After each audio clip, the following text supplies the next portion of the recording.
Assalamualaikum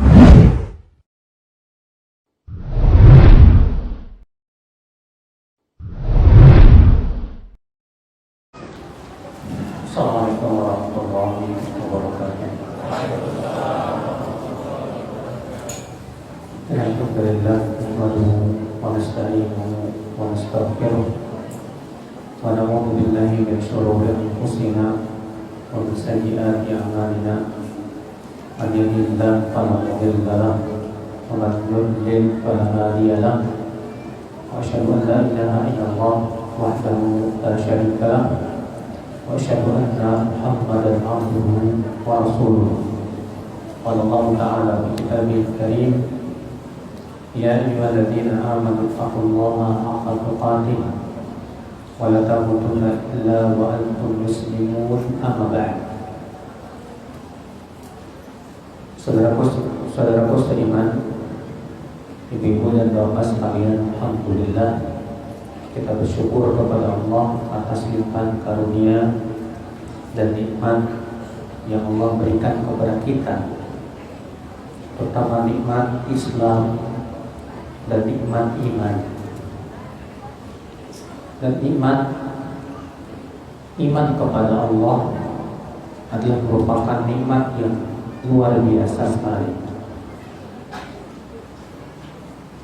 di mana kita beriman bahwasanya Allah pencipta kita, Allah yang telah memberikan kepada kita berbagai macam kenikmatan, Allah yang kita yakini bahwa Dia Maha Mengetahui dan ilmunya mencakup segala sesuatu. Allah Ta'ala berfirman dalam surat Ghafir, menceritakan tentang perkataan malaikat pemikul Arasy, Rabbana wasi'ta kulla syai'in rahmatan wa ilma. Wahai Rabb kami, rahmat dan ilmu-Mu meluasi segala sesuatu. Kita yakin, seyakin-yakinnya bahwa ilmu Allah sangat luas sekali. Ini keyakinan yang harus kita benar-benar patrikan dalam hati kita.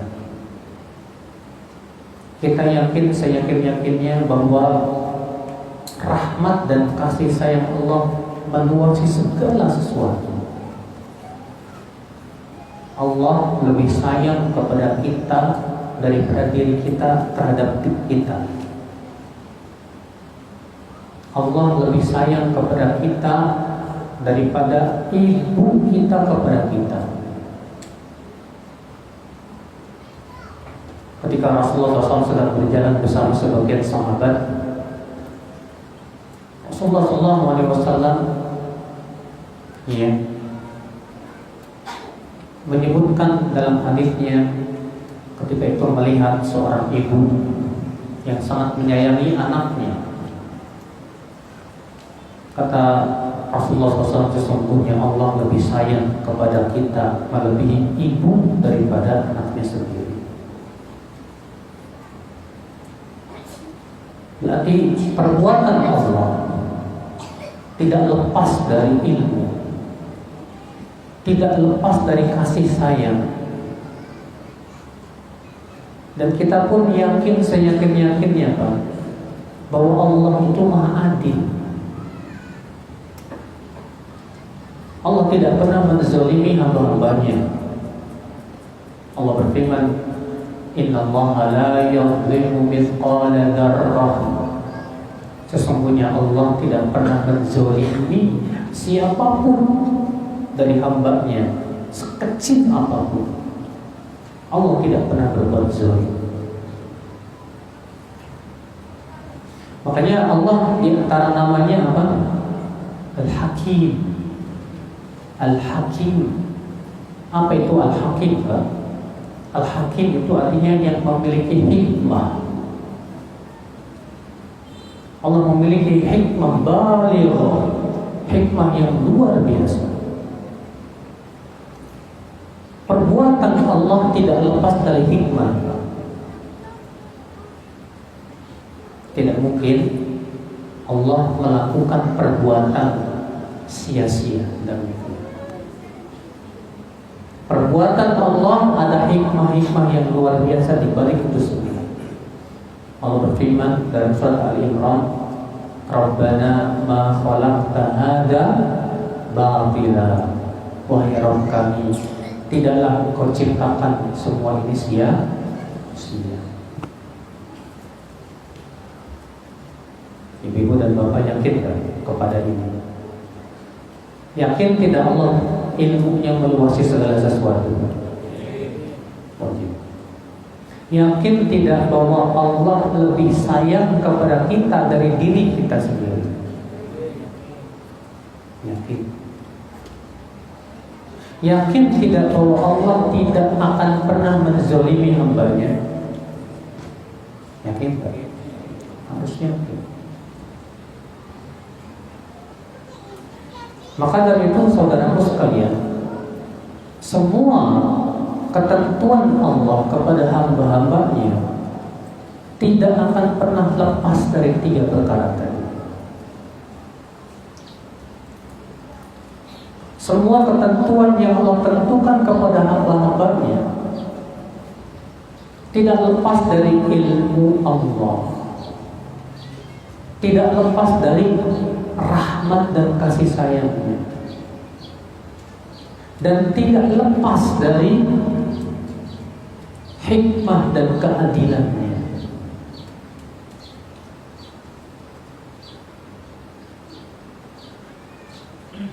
Maka semua ketentuan Allah pasti adil.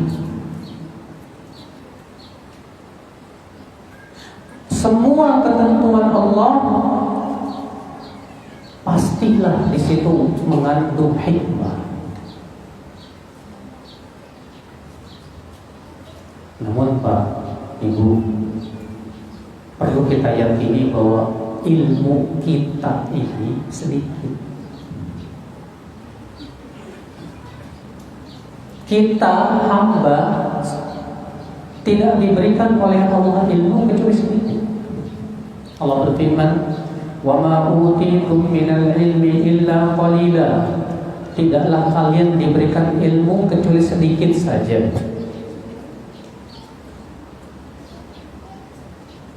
Maka kalau kita ilmunya yang sedikit, boleh tidak memprotes Allah yang ilmunya sempurna? Boleh nggak Pak?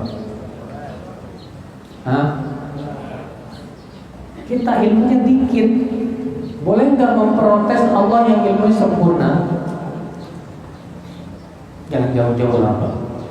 Anak SD mau protes sama profesor,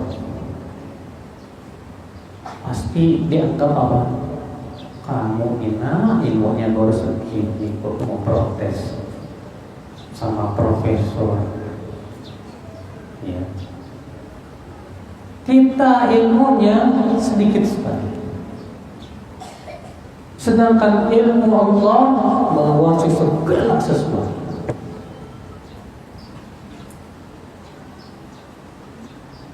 Maka saudaraku sekalian, azani Allah wa iyyakum, sopankah seorang hamba yang mengkritik perbuatan Allah? Sopan enggak kira-kira Pak? Seorang hamba yang mengkritik perbuatan Allah, saya katakan enggak sopan. Kenapa? Kamu ini hamba, ilmunya dikit. Allah ilmunya meluasi segala sesuatu, ilmunya sempurna. Mau mengkritik perbuatan Allah, mungkin kalau kita sebut namanya kurang ajar. Iya nggak Pak? Iya.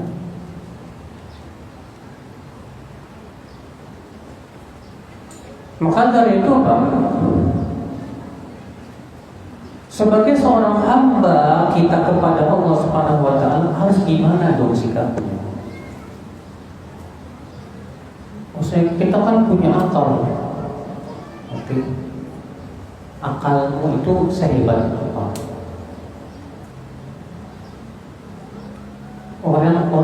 paling jenius Pak, IQ-nya berapa sih Pak? IQ tertinggi berapa? Ini 200. Nggak ada yang IQ-nya sampai 1000 kan? Iya. Berarti IQ manusia paling tinggi paling 200. Itu kan menunjukkan bahwa kemampuan akal terbatas nggak? Terbatas tidak? Sangat terbatas. Sedangkan kemampuan Allah terbatas nggak? Ilmu Allah terbatas nggak? Tapi kenapa kita seringkali protes sama Allah? Kenapa kita seringkali terkadang menyalahkan Allah?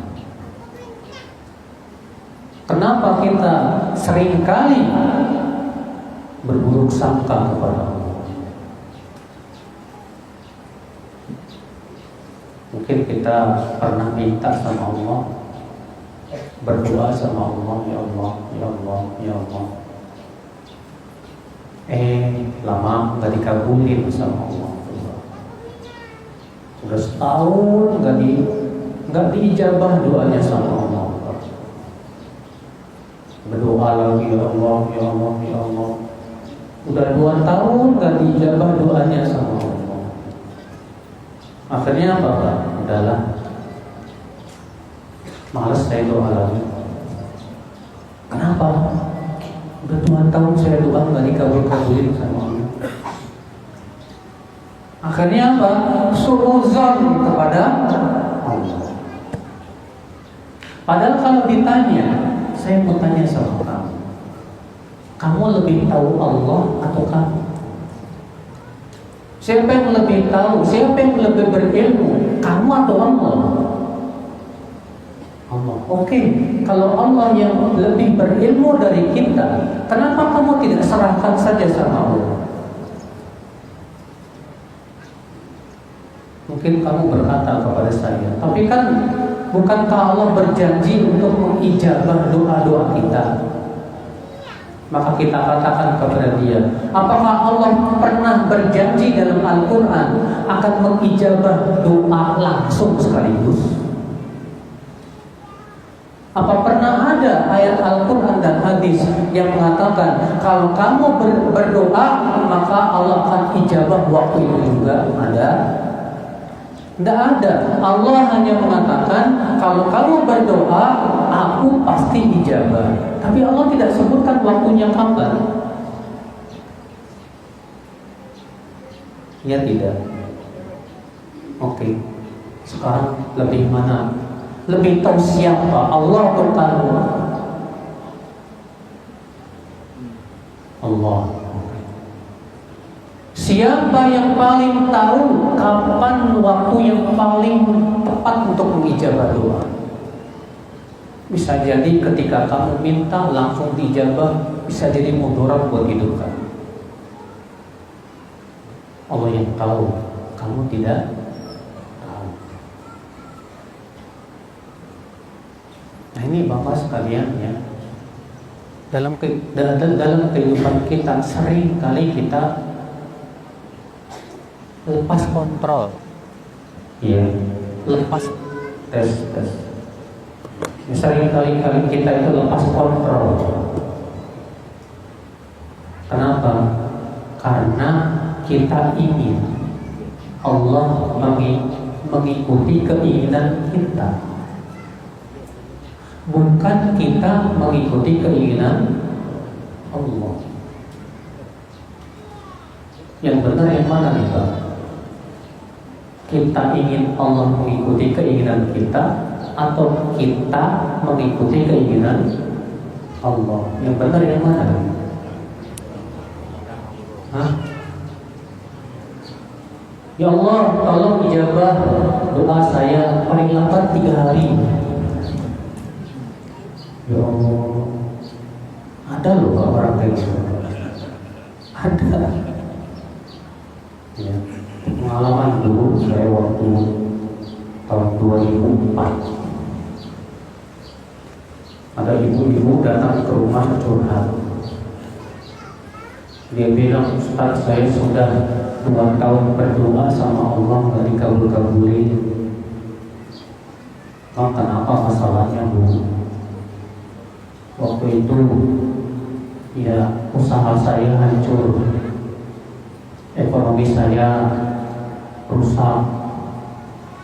Pokoknya saya pusing deh, sampai saya jual mobil saya, rumah saya, kekayaan saya, bingung saya. Saya minta terus sama Allah supaya diperbaiki ya kehidupan saya ini. Tapi sudah 2 tahun gak dikabul-kabulin.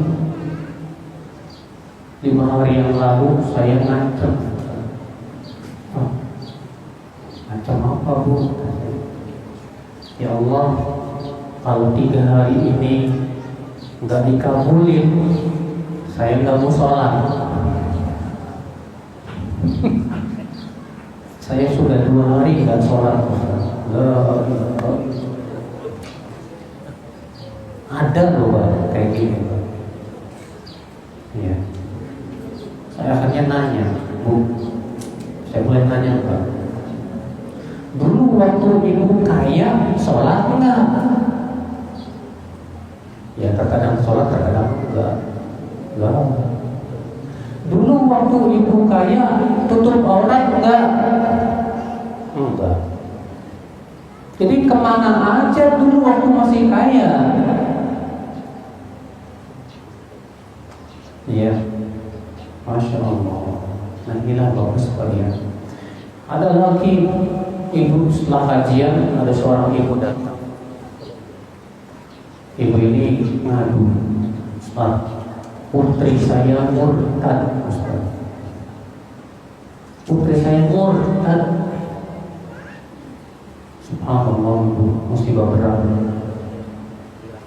Ibu sudah tanya belum putrinya kenapa sebabnya dia murtad? Sudah. Apa jawabnya?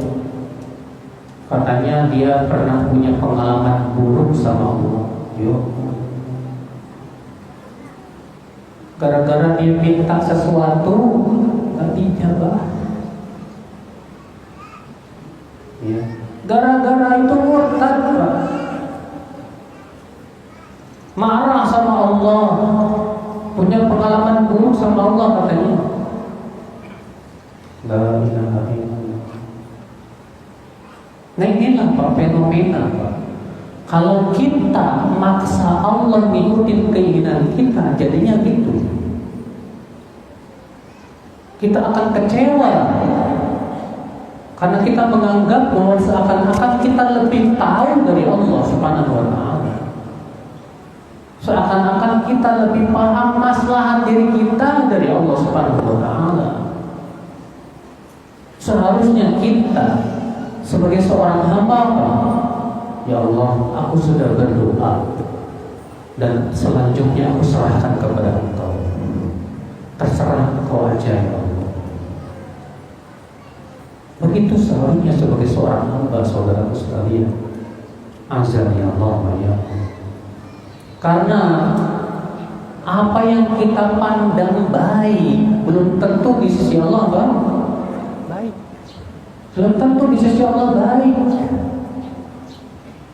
Yang kita pandang buruk belum tentu di sisi Allah buruk. Allah mengatakan wa asa an taqrabu syai'an wa huwa khairul lakum wa asa an tuhibbu syai'an wa huwa syarrul lakum wallahu ya'lamu wa antum la ta'lamun.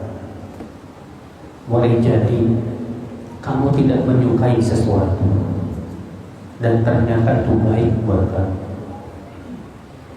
Dan boleh jadi kata Allah, kamu menyukai sesuatu dan ternyata itu tidak baik buat kamu. Allah yang tahu, kamu tidak tahu. Masya Allah. Kata-kata yang terakhir ini yang harus kita catat. Allah yang tahu, kamu tidak tahu. Berarti kalau kita sudah dinyatakan oleh Allah bahwa kita tidak tahu, sikap kita adalah jangan sok tahu. sikap kita serahkan semuanya kepada Allah Subhanahu wa taala. Saudara seiman, azan ya Allah wa iyyakum. Ya akhwat Islam. Oleh karena itulah Umar bin Khattab berkata, la ubali ala ayyi halin asbahtu, hal ala ma uhib am ala ma karihtu, fa inni la adri al khair fima aqra am fima uhib. Aku tidak peduli kata Umar bin Khattab. Aku masuk di waktu pagi dalam keadaan apa, aku tidak peduli. Apakah dalam keadaan yang aku sukai atau dalam keadaan aku yang tidak sukai, karena aku tidak tahu kebaikan itu pada yang mana. Apakah dalam perkara yang aku sukai atau yang aku tidak sukai. Masya Allah, subhanallah. Ini keimanan yang luar biasa.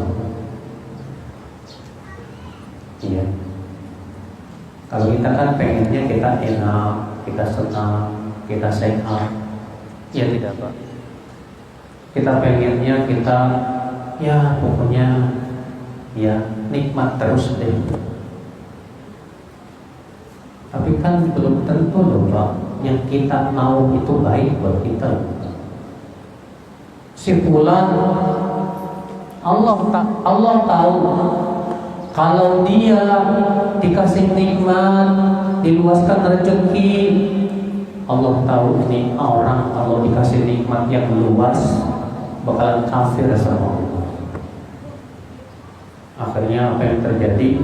Untuk kebaikan dia Allah kasih kesusahan, Allah kasih kesempitan rezeki.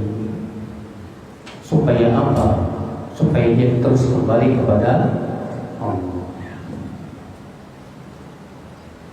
Sebagaimana dari azar Abdullah bin Mas'ud radhiyallahu anhu, dan itu disebutkan oleh Al-Hafidz Ibnu Rajab dalam kitab Jami' Ulum wal Hikam, bahwa seorang hamba apabila Allah tahu bahwa kesenangan itu mudarat buat agamanya, Allah akan berfirman kepada malaikat, wahai malaikatku, sempitkan rezeki si fulan, karena kalau aku luaskan rezekinya, aku masukkan dia ke neraka. Allah ingin dia masuk surga, Allah ingin dia masuk surga. Caranya gimana? Sempitin rezeki.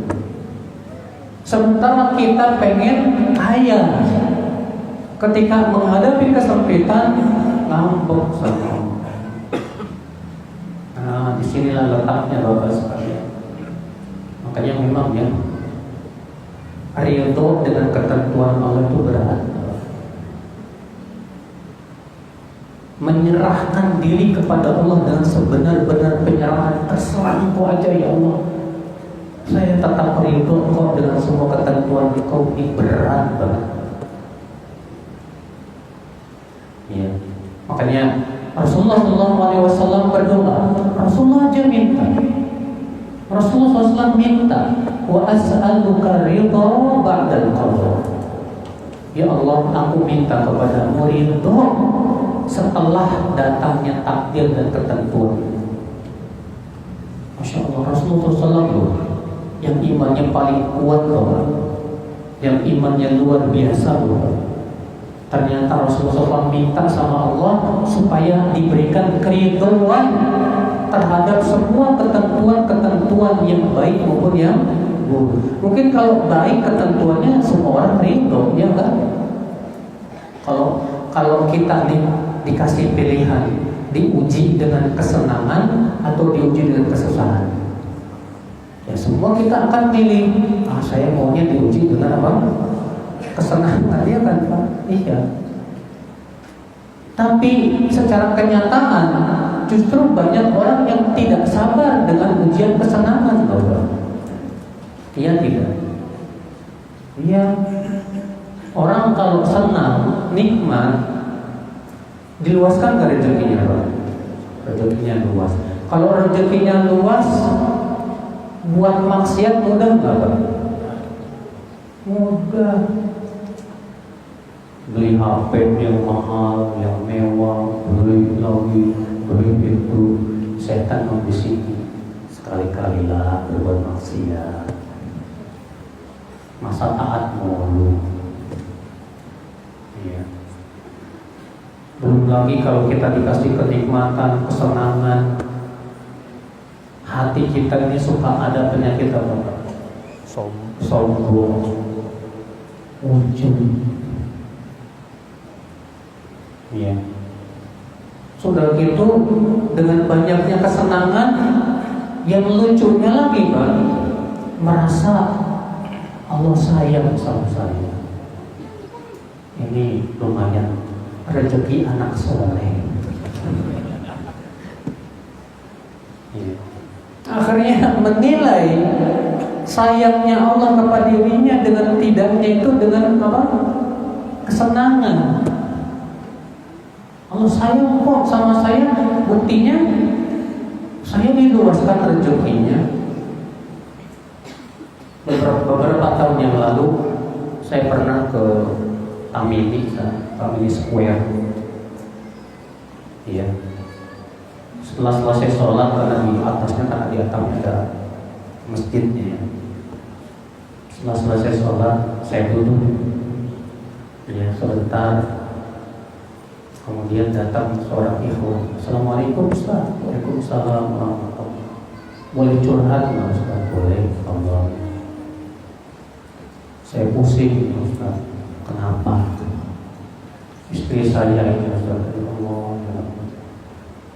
Saya kebetulan punya toko. Istri saya juga punya toko. Qadarullah, sekarang toko istri saya lagi rame banget Ustaz. Dan toko saya sepi. Cuma emang masalahnya kenapa? Antum dengki? Tidak, bukan itu masalahnya. Masalahnya istri saya itu gak mau sholat, gak mau pakai jilbab, gak mau nonton aurat. Lah, kewajiban antum dong nih nasihati istri antum. Sudah Ustaz. Setiap kali saya nasihatin, jawabannya begitu. Buktinya saya walaupun gak sholat, toko saya rame. Kamu yang sholat, rajin, beramal soleh, sepi tokonya. Berarti kan Allah lebih sayang sama saya daripada kamu. Masya Allah. Ya, akhirnya menilai Allah kasih sayangnya dengan apa? Dengan kesenangan Pak, dengan rezeki Pak. Padahal Allah sudah membantah ini dalam surat apa itu? Al-Fajr. Fa'ammal insanu idza mabtalahu rabbuhu fa'akramahu wa na'amahu fayaqulu rabbi akraman wa amma idza mabtalahu faqadara 'alaihi rizqahu fayaqulu rabbi ahanan. Kalla. Adapun manusia ketika diberikan oleh Allah kesenangan, Allah luaskan rezekinya, maka manusia ini berkata, Allah sedang memuliakan aku. Adapun ketika Allah sempitkan rezekinya, maka si manusia ini berkata, Allah menghina aku. Allah gak sayang sama aku. Allah mengatakan kalla, sekali-kali apa? Tidak. Bukan itu tanda kasih sayang Allah kepada kita. Tanda kasih sayang kepada Allah bukan banyaknya harta. Kalaulah tanda kasih sayang Allah itu harta, berarti si Korun yang paling Allah sayangi dong. Tahu kan si Korun Pak? Si Korun hartanya luar biasa. Kalaulah tanda kasih sayang Allah yang paling tinggi jabatannya, berarti Fir'aun Allah sayangi dong. Enggak. Terus apa dong tanda kasih sayang Allah kepada kita? Tanda kasih sayang Allah kepada kita, Allah berikan hidayah ke hati kita, Allah berikan kesabaran di hati kita, Allah jadikan kita ridho dengan semua ketentuannya. Iya,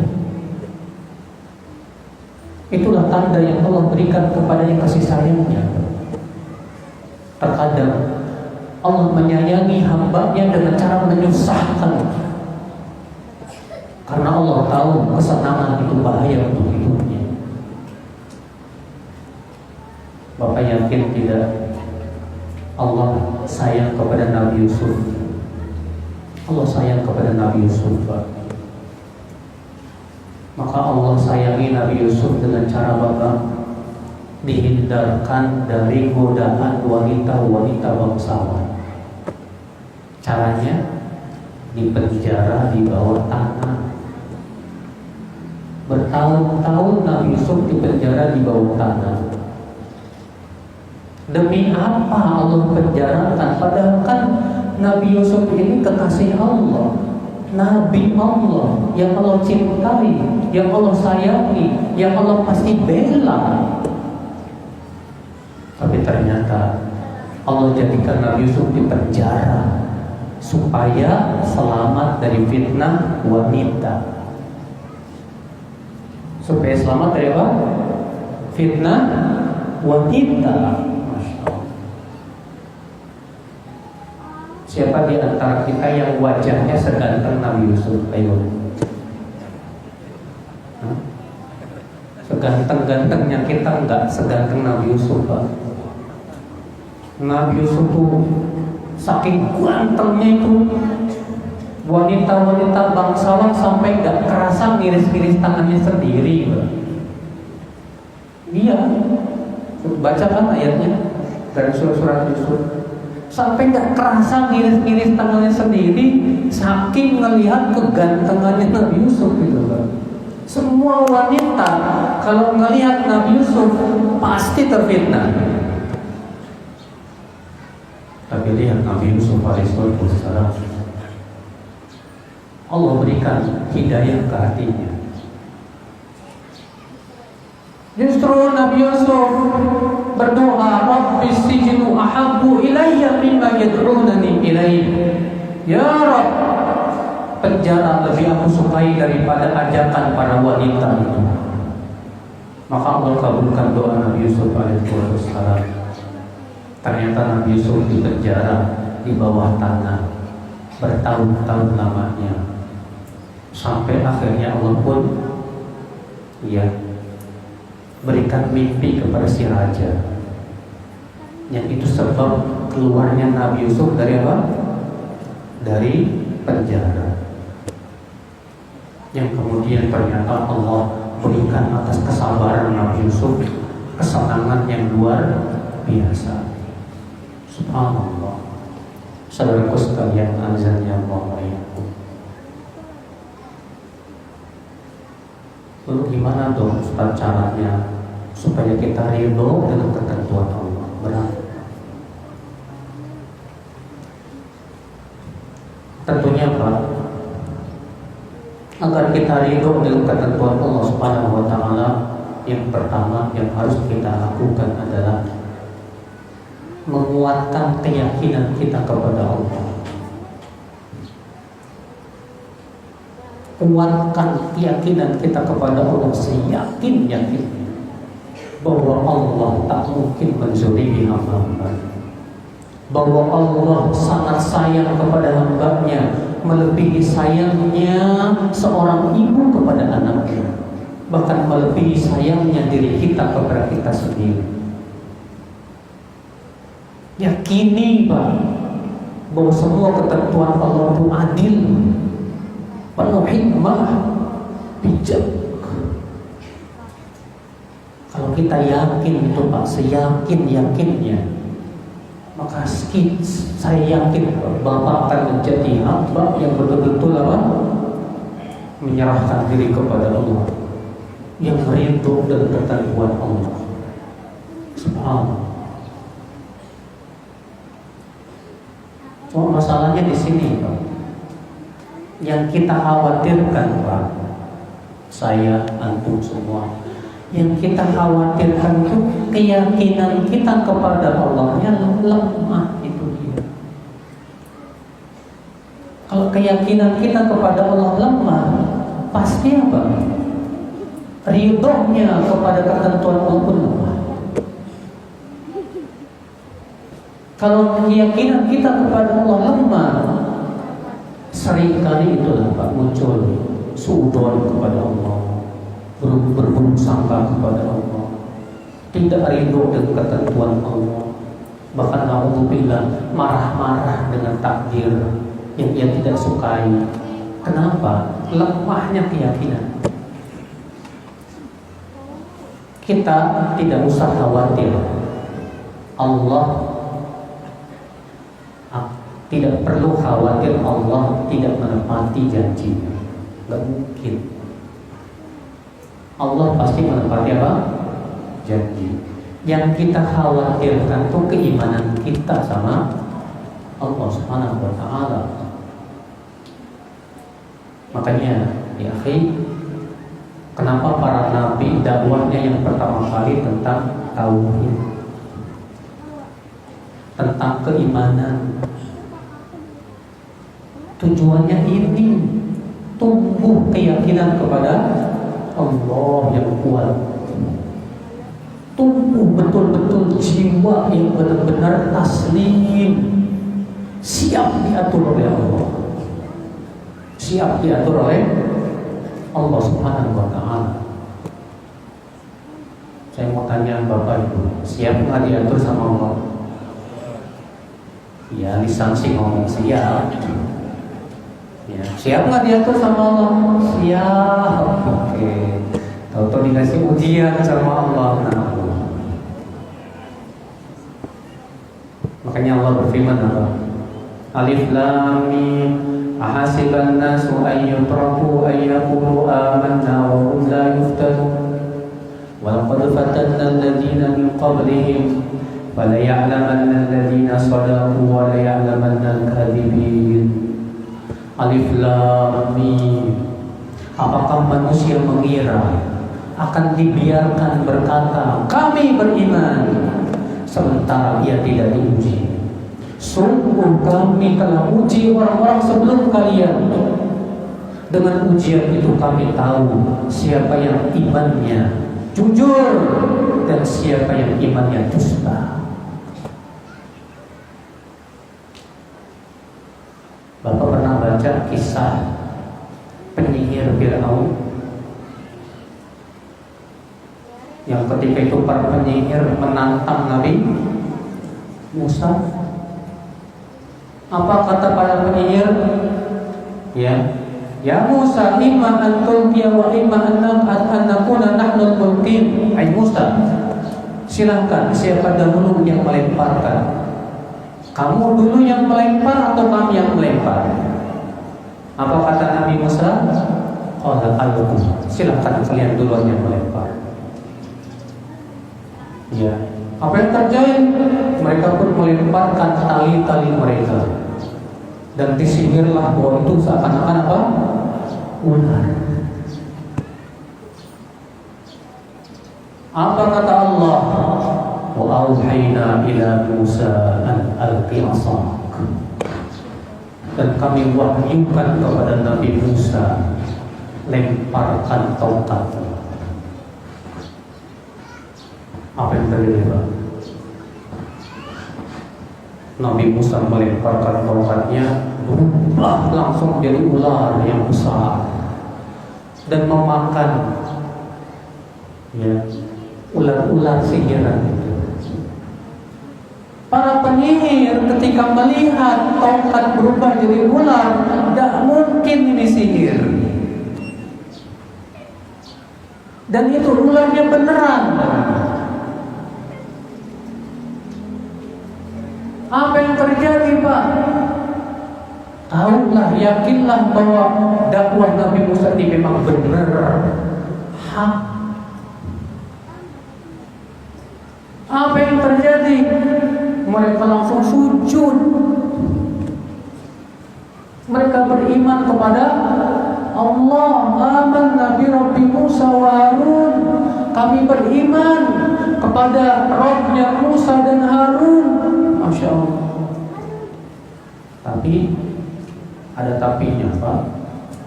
Baru mereka mengumumkan keimanannya, ujian berat menimpa mereka.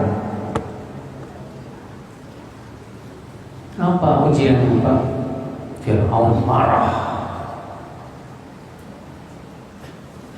Ya. Fir'aun kemudian menangkapi para penyihir-penyihir itu.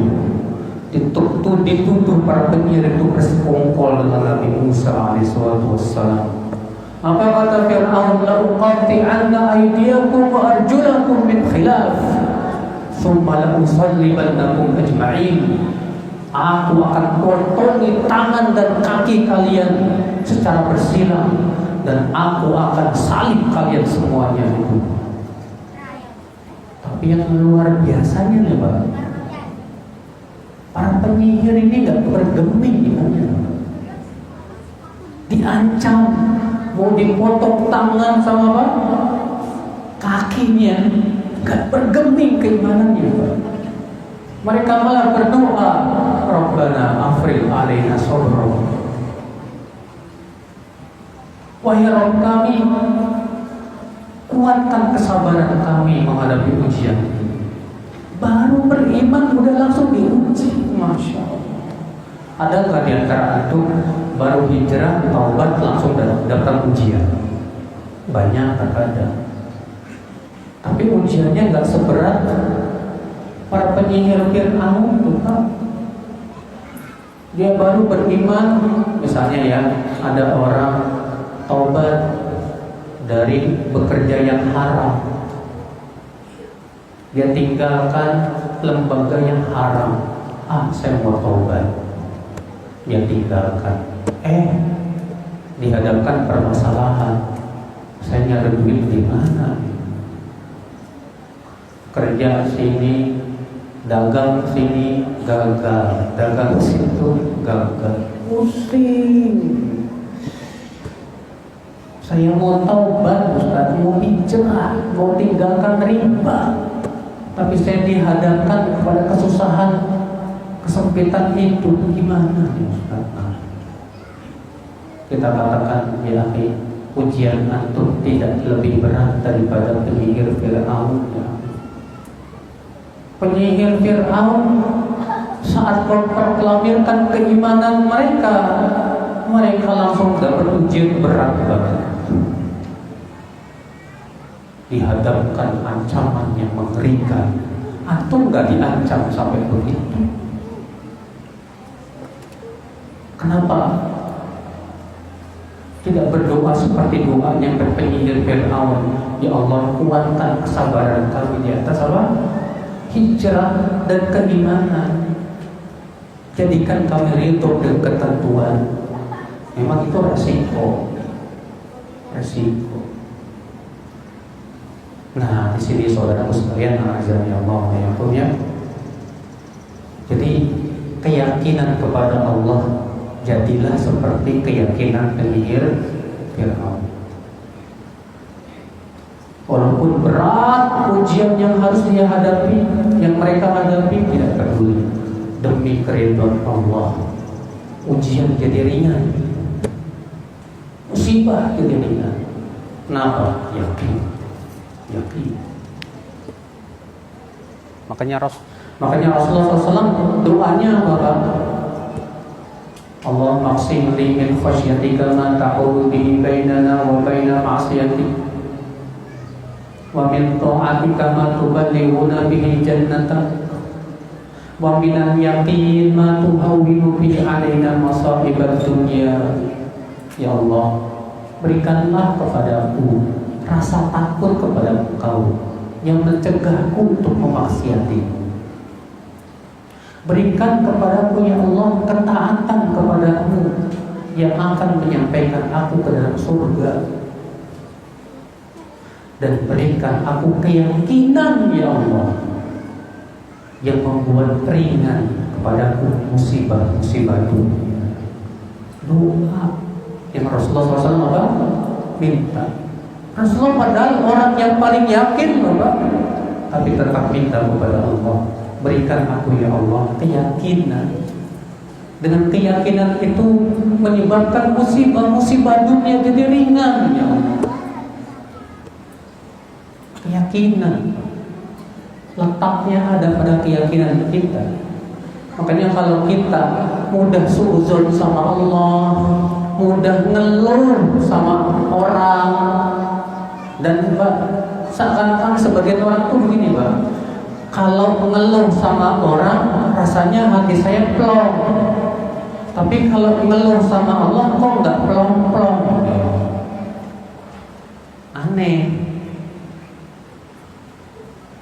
nggak Pak? Aneh. Sekarang yang memberi ujian siapa? Allah. Oke. Yang mampu menghilangkan ujian dari kamu siapa? Allah. Manusia mampu tidak? Tidak. Terus kamu adukan kepada makhluk yang lemah tentang perbuatan penciptamu kepada dirimu. Padahal Allah memujimu, Dia dalil dalam kebaikan dirimu. Aneh. Kenapa kamu tidak adukan kesusahan itu kepada Allah? Bukankah Allah yang mampu menghilangkan kesusahanmu? Jadilah seperti Nabi Yakub yang berkata, "Innama ashku bathi wa husni ila Allah." Sesungguhnya aku hanyalah mengadukan kesusahanku dan kesedihanku kepada Allah saja. Nah ini Pak, ini orang yang yakinnya luar biasa Pak. Dia tidak pernah berkeluh kesah di Facebook. Ya kayak kita, ya sering mengadunya di Facebook. Lagi sedih, ya diceritain di Facebook. Lagi sakit, diceritain di Facebook. Anaknya sakit, ceritain di Facebook. Sementara Nabi Yakub berkata, aku hanya mengadukan kesedihanku dan kesusahanku kepada siapa? Kepada Allah saja. Masya Allah. Yakin. Kalau antum yakinnya kepada Allah, saya yakin hanya Allah yang bisa menghilangkan kesusahanku. Jadi saya hanya mengadu kepada Allah. Kamu gak usah tahu kesusahan saya, dan gak perlu tahu. Masya Allah. Saudaraku sekalian, azannya Allah. Jadi ini yang pertama Pak, agar kita ridho ya dengan semua ketentuan Allah Subhanahu wa taala. Kuatkan keyakinan kita kepada apa? Allah. Kuatkan. Yang kedua, agar kita ridho terhadap semua ketentuan Allah, banyak-banyak taqarrub dan ibadah kepada Allah. Banyak-banyak taqarrub dan ibadah kepada Allah. Karena Bapak Ibu, ibadah itu menguatkan hati, Pak. Terutama sholat malam. Terutama sholat apa? Malam. Imam Abu Dawud meriwayatkan dalam sunannya, Rasulullah SAW bersabda, karena Rasulullah SAW idza hazabahu amrun shalla. Rasulullah SAW kalau ditimpa perkara yang susah, maka beliau sholat. Pernah suatu ketika Rasulullah mendengar kabar bahwa Utsman bin Maz'un meninggal dunia, saudara sepupu beliau. Maka beliau langsung turun dari untanya, sholat. Makanya kalau kita Pak, setiap kali ditimpa kesusahan langsung sholat. Setiap kali ditimpa ya kesulitan, sholat. Pasti langsung Allah langsung segera berikan kepada kita bantuan Allah. Cuma masalahnya terkadang kita mencari obatnya salah. Lagi galau, sedih, dengerin dangdut, lagi galau, sedih, ya, curhat ke makhluk. Gimana Allah akan dengarkan kita? Gimana Allah akan bantu kita? Kita salah cari obat masalahnya. Obatnya apa? Kalau kita sedih, kalau kita lagi susah, ada kesulitan, datang kepada Allah. Itu obatnya. Itu yang Rasul lakukan. Itu yang Allah perintahkan. Allah mengatakan apa? Ya ayyuhalladzina amanu ista'inu bis sabri was shalah.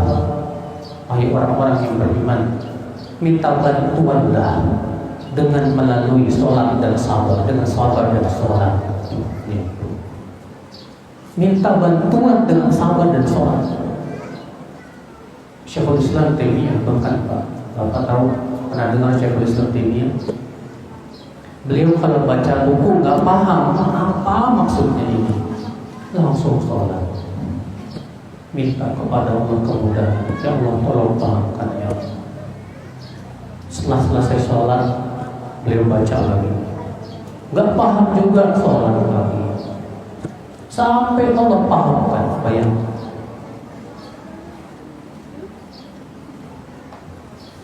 Maka dari itulah Bapak sekalian, tidak aneh ya, orang yang hubungannya kepada Allah itu dekat, Allah pasti tolong dia. Dan ingat Pak, pertolongan Allah yang paling besar kepada kita adalah dikuatkan hati kita untuk menghadapi ujian dan cobaan. Pertolongan yang paling besar yang Allah berikan kepada kita apa? Dikuatkan hati kita untuk menghadapi ujian dan cobaan. Itu pertolongan terbesar. Antum tahu cobaan para nabi berat tidak? Berat apa? Siapa yang lebih cukup besar ujiannya, cobaannya? Kita atau para nabi, Pak? Padahal keimanan kita dengan para nabi lebih iman siapa? Para nabi. Siapa yang lebih bertakwa? Kita atau para nabi? Siapa yang lebih dicintai oleh Allah? Kita atau para nabi? Para nabi. Tapi kok kenapa para nabi ujiannya lebih berat dari kita? Kenapa? Ya, pertama karena dari hikmahnya. Namun yang ingin saya ingin ingatkan di sini, beratnya ujian dan cobaan yang menimpa para nabi itu, apa yang Allah perintahkan kepada para nabi untuk menghadapi ujian yang berat itu?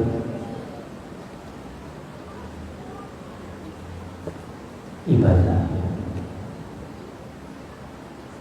Lihat Rasulullah SAW di Mekah menghadapi ujian yang sangat berat. Berdakwah di tengah-tengah kafir Quraisy yang berbuat syirik, mempersekutukan apa? Allah. Berat. Ujian yang berat sekali. Tapi apa yang Allah perintahkan kepada Rasulullah SAW di tengah ujian yang begitu berat?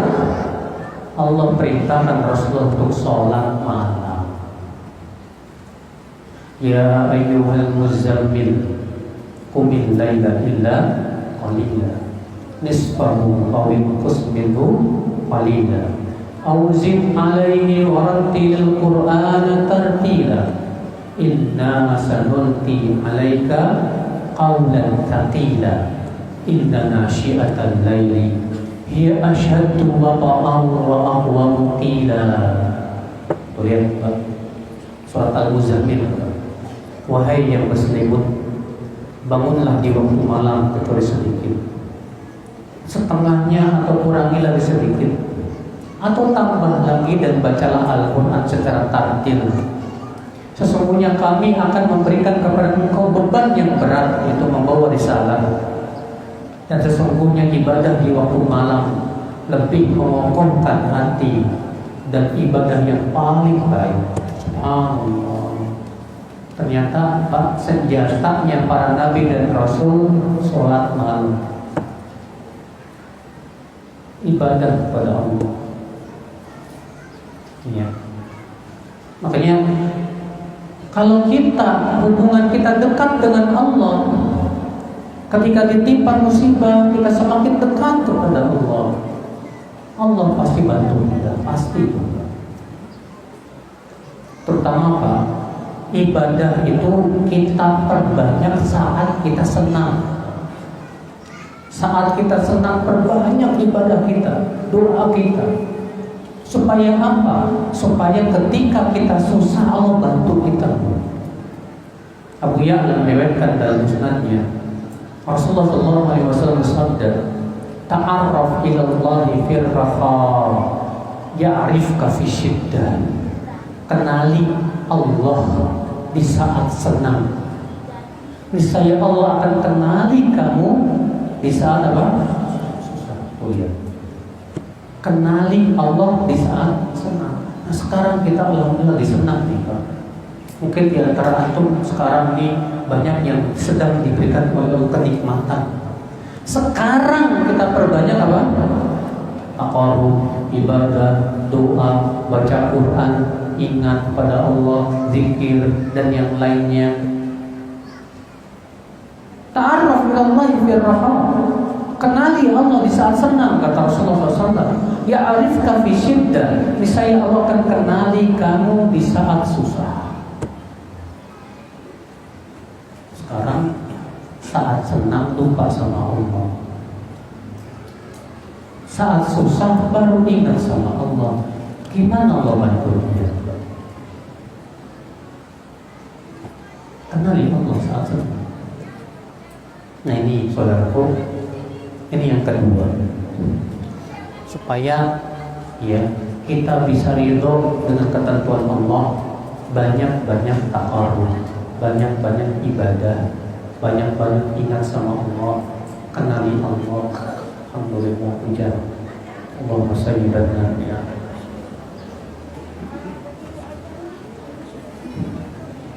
Tolong Pak digeser lagi, kasihan teman-temannya yang kehujanan di luar.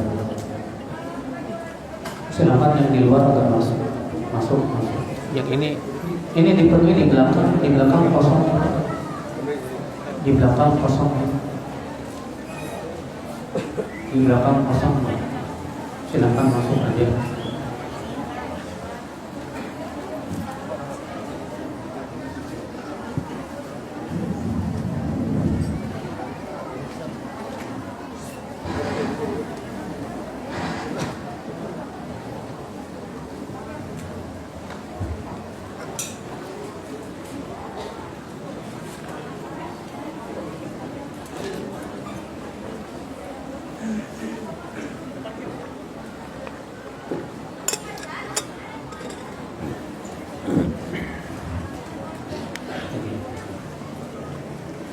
Kita lanjutkan saudara sekalian.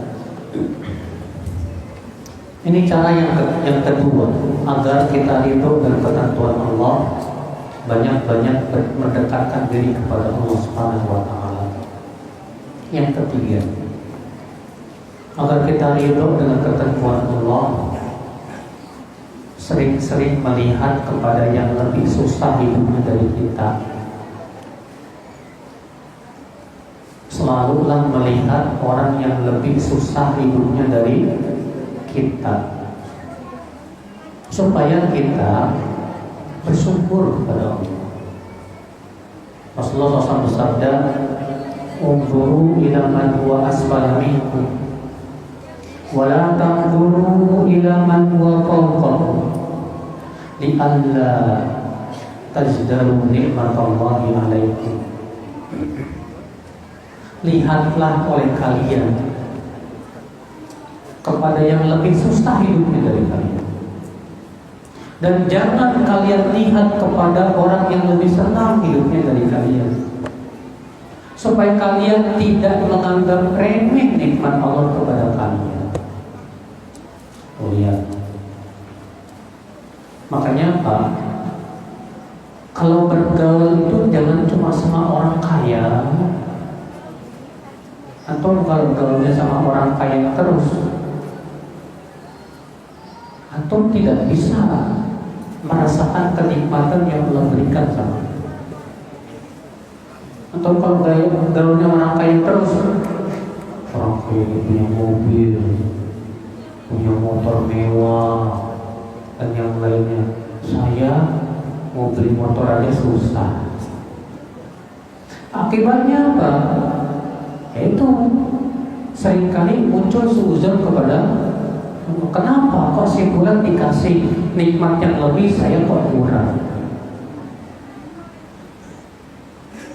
Sering-sering coba antum gaul sama orang susah, antum datang ke pemukiman umum sana, lihat bagaimana hidup mereka, dan ternyata mereka walaupun susah tetap masih bisa ketawa, senyum.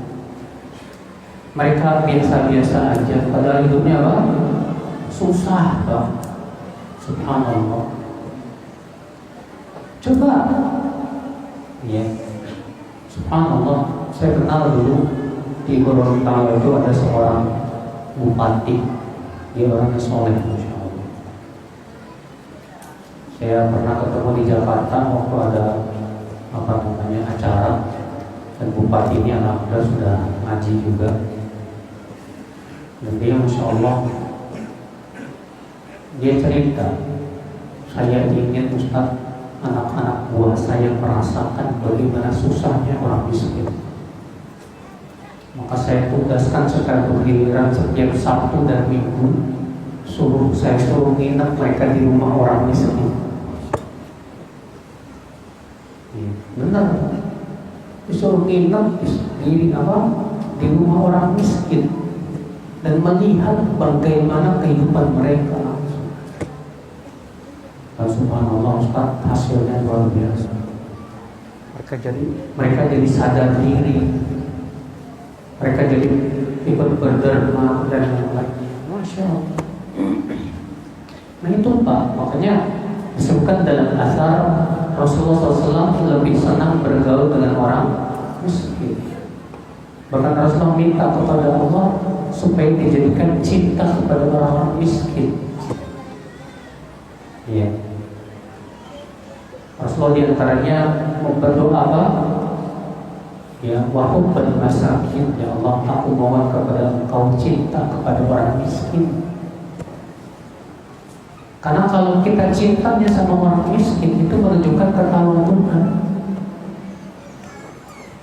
Kalau kita selalu melihat orang susah, alhamdulillah, bersyukur. Itu si anu makan sehari aja cuma sekali, kita masih 3 kali, alhamdulillah. Kan bersyukur.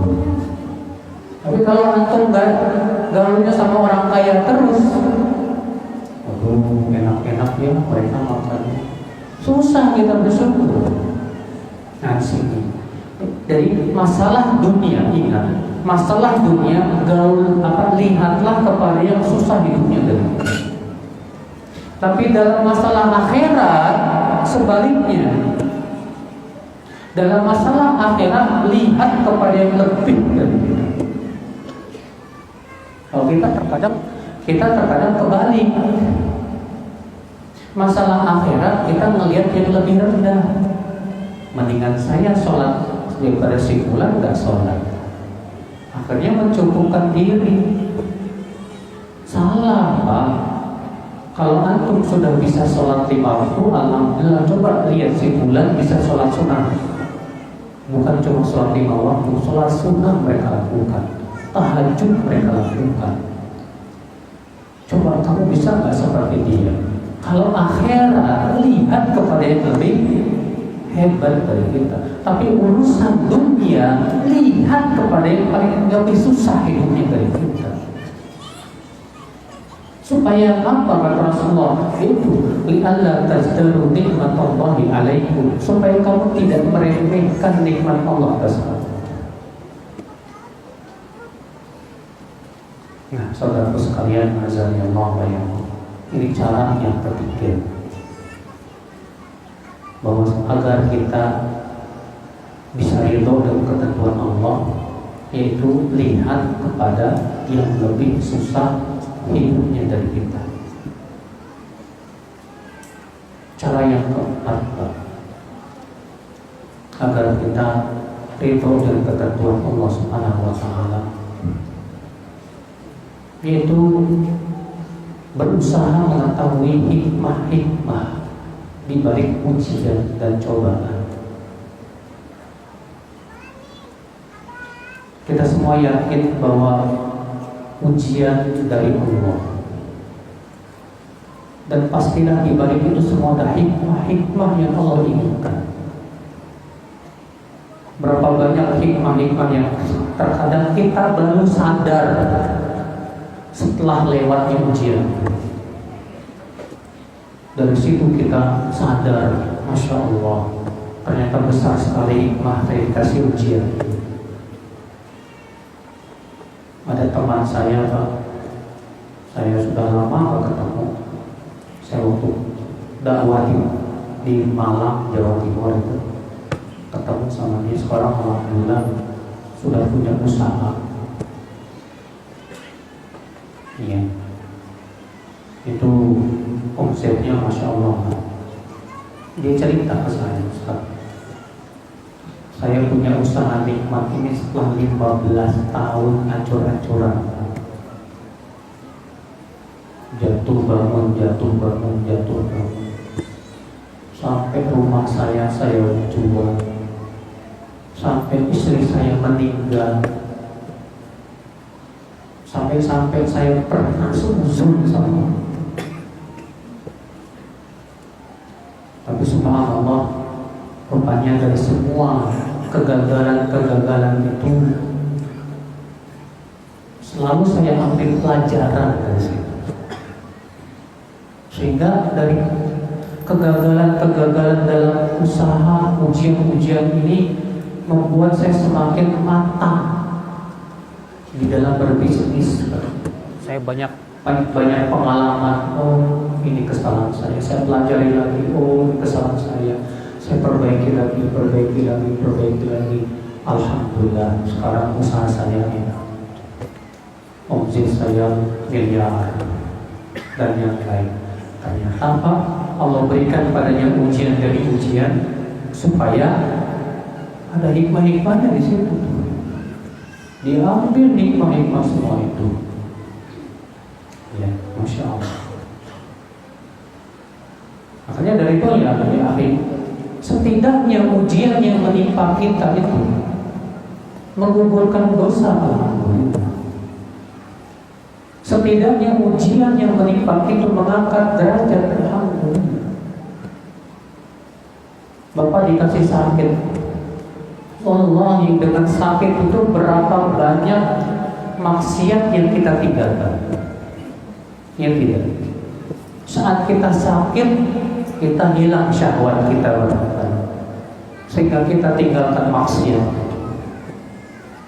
Mungkin ketika kita sehat, mata kita jelalatan, hati kita membayang-bayangkan, ya, lisan kita juga sering bergibah dan menyakiti hati orang.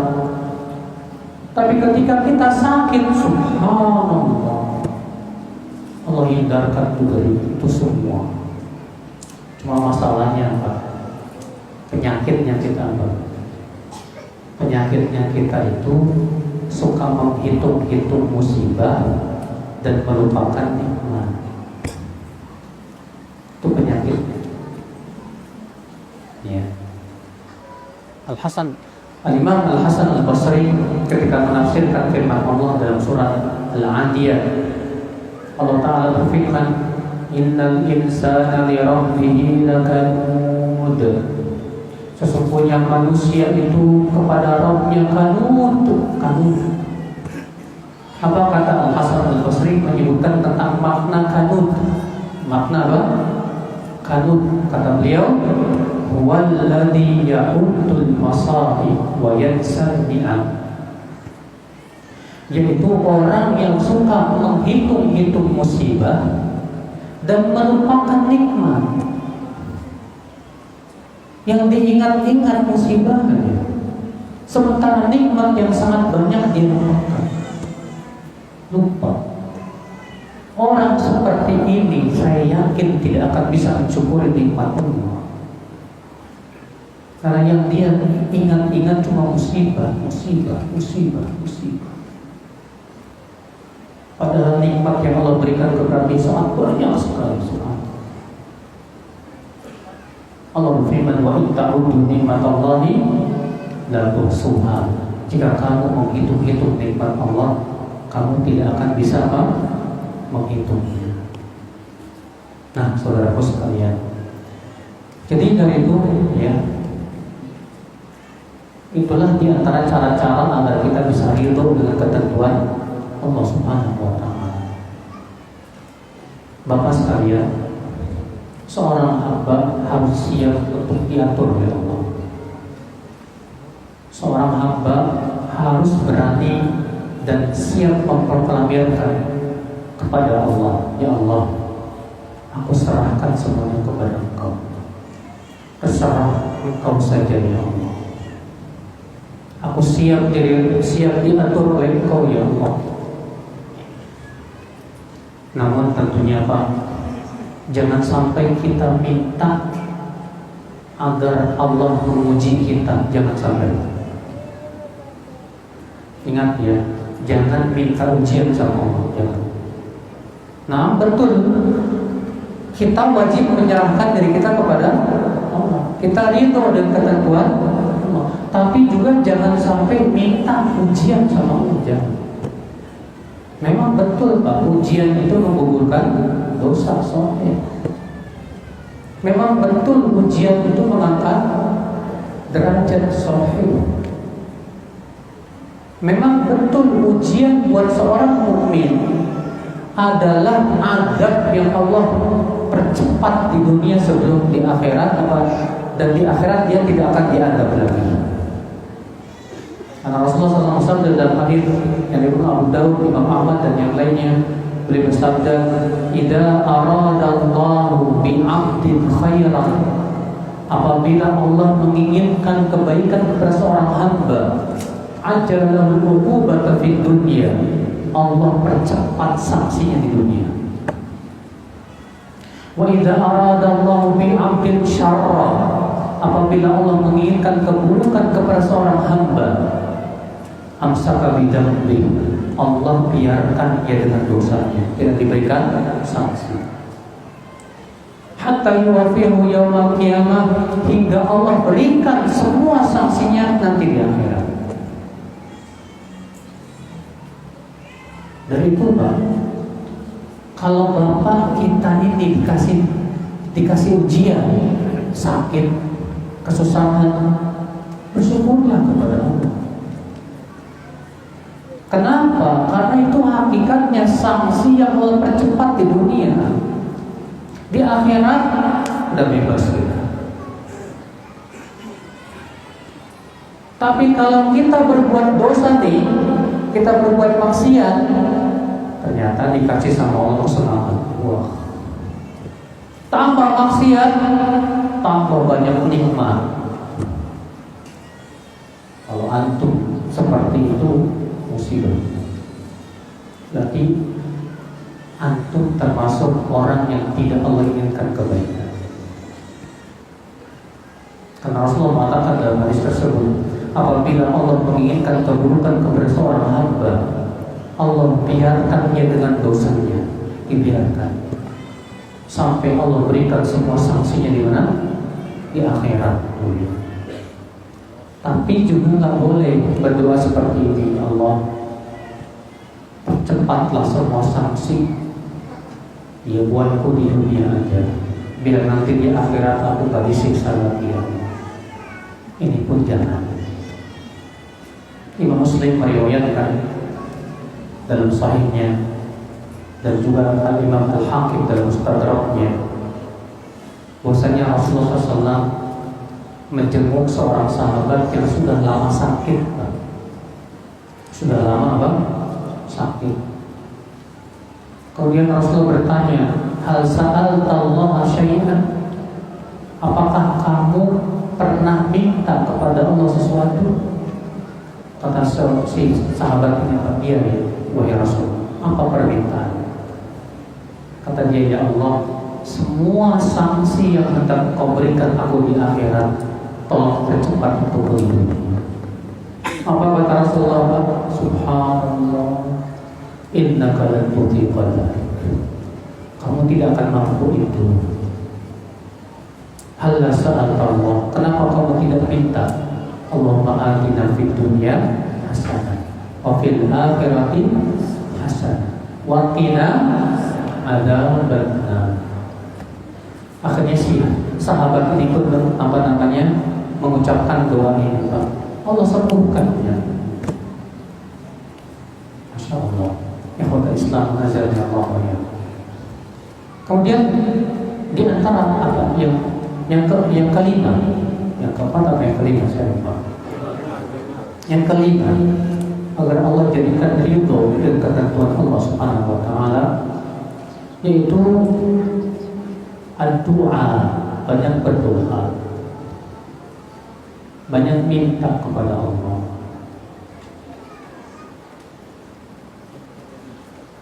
Karena doa adalah senjata yang paling ampuh.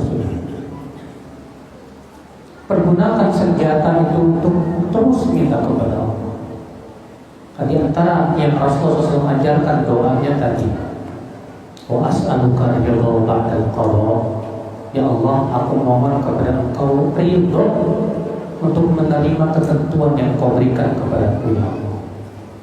Itu jangan lupa minta sama Allah supaya kita ridho. Ya. Rasulullah SAW juga mengajarkan kita doa pagi dan petang. Ini juga Pak, bagus banget. Ya. Dan sebuah riwayat yang dirasakan oleh Syekh Albani rahimahullah, Rasulullah SAW mengajarkan kita doa di waktu pagi, raditu billahi wa bil islami wa bi Muhammadin sallallahu alaihi wasallam nabiyya. Aku ridho Allah sebagai Rabb. Artinya apa?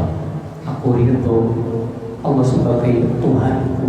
Berarti aku siap diatur oleh Allah. Islam sebagai agamaku, dan aku ridho Muhammad SAW sebagai Rasul. Ini ucapan ini luar biasa. Kalau kita ucapkan dengan penuh hadir dan raditu billahi rabban, aku ridho Allah sebagai apa? Rabb. Iya. Di antara doa Rasulullah SAW di waktu pagi dan petang apa? Allahumma inni as'aluka al-afwa wal afiyah fi dunya wal akhirah. Allahumma inni as'aluka al-afwa wal afiyah fi dini wa dunyaya wa ahli. Allahumma astur awrati wa amin rawati. Allahumma fadli min bayni yadayya wa min khalfi wa an yamini wa an shimali wa min fawqi wa a'udzu bi'azamatika an ubtala minka. Lihat di awalnya, Allahumma inni as'aluka al-'afwa wal 'afiyah. Apa itu afwa dan afiyah? Afwa artinya maaf. Ya Allah, aku mohon kepada Engkau maaf. Karena kita sebagai manusia, sehebat apapun takwa kita, pasti ada kekurangan. Sebanyak apapun ibadah kita, pasti suatu ketika jatuh kepada dosa. Wal afiyah, apa itu afiyah?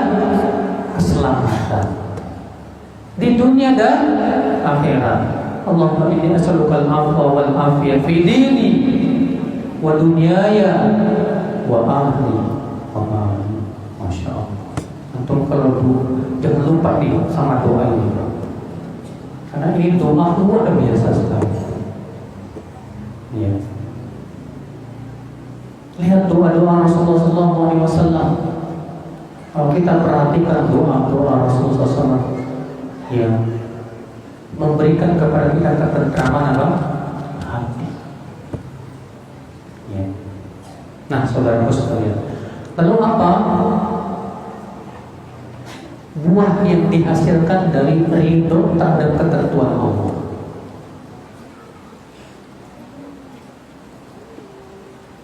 Ridho dengan ketentuan Allah itu menghasilkan pertama insyirahus sadr, lapang dada, hati yang lapang, dada yang lapang, tenang, tentram jiwa kita. Siapa yang hafal surat Al-Insyirah? Surat Al-Insyirah itu isinya apa? Isinya Allah mengingatkan kenikmatan-kenikmatan yang Allah berikan kepada Rasulullah SAW. Kenikmatan pertama yang Allah ingatkan kepada Rasulullah, alam nashrah. Kenikmatan pertama yang Allah ingatkan kepada Rasulullah, bukankah kami sudah melapangkan dada?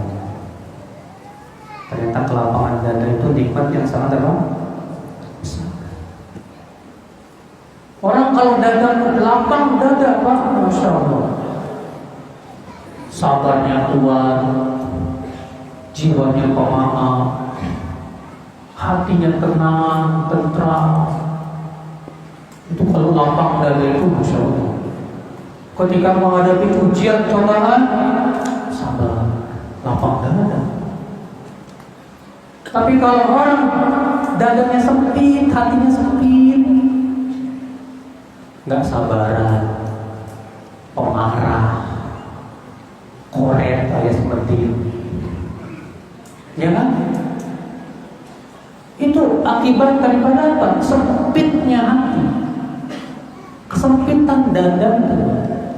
Makanya orang Rasulullah SAW diberikan oleh Allah kenikmatan yang pertama yang Allah sebutkan dalam surat tersebut apa? Lapang dada. Alam nashrah laka sadrak.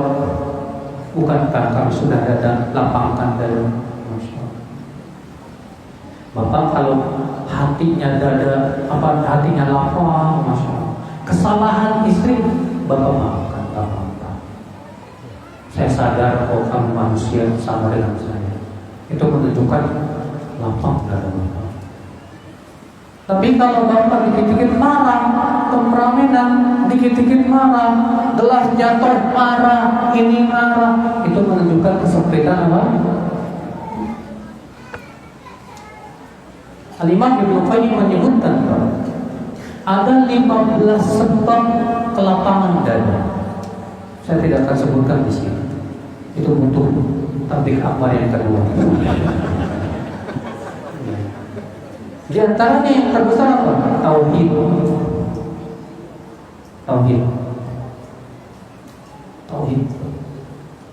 Orang yang sangat mentauhidkan Allah, dia orang yang paling lapang dadanya, paling luas hatinya, paling pemaaf jiwanya, paling sabar hatinya. Karena tauhid, yakinnya kepada Allah Azza wa Jalla. Makanya orang yang diberikan kelapangan dada akibat tauhid, kuburannya dilapangkan tidak? Dilapangkan. Nanti di surga dikasih kelapangan tidak? Makanya surga itu seluas langit dan bumi. Satu tingkatannya itu seluas langit dan bumi. Kenapa? Karena kelapangan dada hati mereka di dunia akibat tauhid. Allah lapangkan kuburan mereka, Allah lapangkan surga untuk mereka. Sebaliknya, orang kafir hatinya sempit. Sempit akibat mereka kafir kepada Allah. Makanya orang yang paling sempit hatinya orang yang tidak beriman kepada Allah, orang yang tidak beriman kepada Allah. Makanya Allah persempitkan kuburannya. Di neraka jahanam disempitkan. Allah berfirman, innaha alaihim muqsadah fi amadin mumaddadah. Surat Al-Humazah. Sesungguhnya neraka itu ditutup rapat atas mereka dan mereka diikat dalam tiang-tiang. Atau bagaimana Pak? Ditutup rapat di tempat yang sempit, diikat dalam tiang panas. Kenapa kok Allah berikan seperti itu? Karena mereka dahulu menutup rapat hati mereka dari hidayah. Karena mereka dahulu tidak mau diikat dengan ikatan Allah dan Rasulnya. Mereka lebih ridho diikat dengan ikatan hawa nafsu dan syahwat mereka. Tidak aneh. Nah ini Pak, kelapangan dada akibat beriman kepada Allah Azza wa Jalla. Ya. Saudara seiman, ini yang pertama. Yang kedua, buah yang dihasilkan dari ridho kepada ketentuan Allah Subhanahu wa Ta'ala, kita akan mencintai Allah.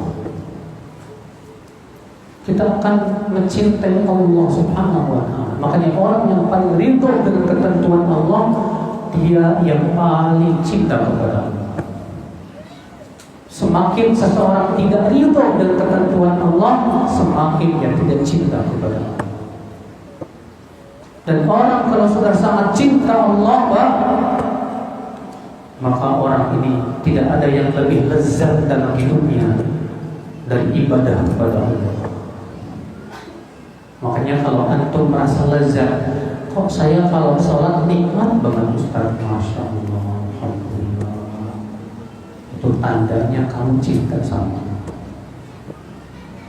Saya kok kalau baca Quran tuh merasa Masya Allah nikmat banget Ustaz, Alhamdulillah.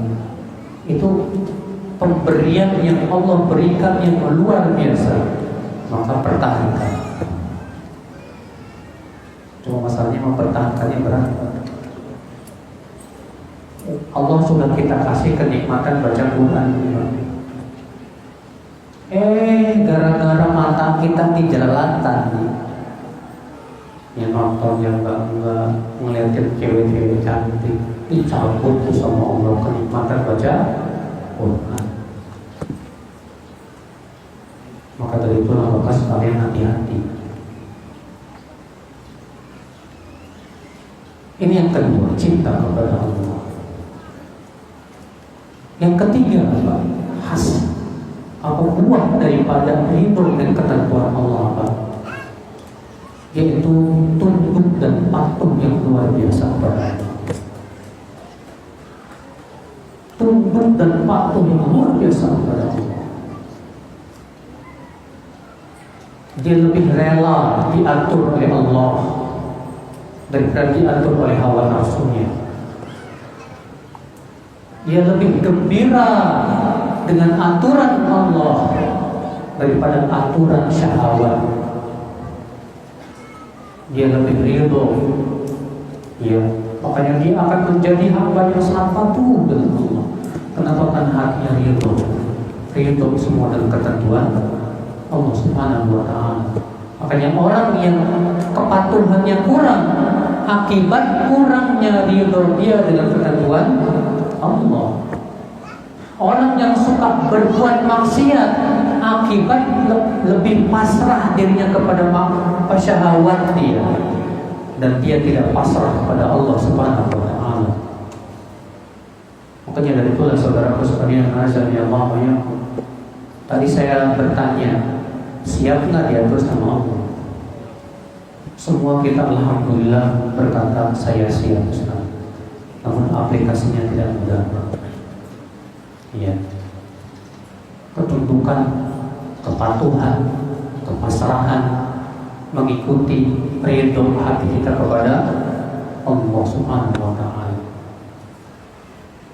Kemudian saudaraku sekalian, azan yang Allah, sebelum saya tutup, ya, yaitu bahwasanya ketika kita telah pasrah diri kita kepada Allah Subhanahu wa Ta'ala, kita serahkan semuanya kepada Allah Subhanahu wa Ta'ala. Jangan lupa saudaraku, di sana ada hal-hal yang menyebabkan kita rusak keimanan kita, kepasrahan kita, ketundukan kita. Di antara hal yang membuat rusak keimanan kita, Pak, maksiat. Maksiat itu merusak, Pak. Oleh karena itulah, kalau setiap kita berbuat maksiat taubat kepada Allah, maka ini adalah merupakan cara yang terbaik. Banyak istighfar, banyak taubat, banyak minta ampun kepada Allah Subhanahu wa Ta'ala. Di antaranya juga, Pak, yang bisa merusak keimanan kita, bergaul dengan teman-teman yang tidak baik. Atau sudahlah punya sifat gak sabaran, berteman sama orang yang gak sabaran juga, selesai. Musyawarahnya dengan orang yang gak sabaran juga, selesai.